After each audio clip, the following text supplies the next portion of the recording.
Eder. Mech. Pallister. Da ieri, venerdì 20 ottobre, non si hanno più notizie di un ragazzo di 16 anni originario dell'Est Europa, residente in un comune della cintura padovana. Nel pomeriggio di oggi, i vigili del fuoco hanno ispezionato il Brenta per accertarsi che non ci fossero persone in acqua. Contestualmente, tra Noventa, Vigo Giastra, Venezia, i carabinieri, con l'ausilio della protezione civile, stanno setacciando attentamente il territorio alla ricerca del giovane. La prefettura sta coordinando il protocollo di ricerche. Al momento, l'unico dato certo è che si tratta di un allontanamento volontario.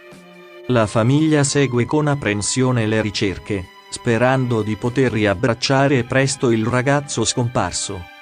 Le ricerche si sono inoltre estese nel centro di Noventa, dove è in corso la Fiera del Folpo, luogo in cui l'adolescente potrebbe essere stato visto. I volontari della Protezione Civile del comune di Budoia e di Polcenigo, su richiesta della Sala Operativa Regionale della Protezione Civile del Friuli Venezia Giulia, stanno collaborando con i vigili del fuoco e i carabinieri della compagnia di Sacile per cercare Dino Carlon, 84 anni, scomparso oggi nel territorio comunale di Budoia.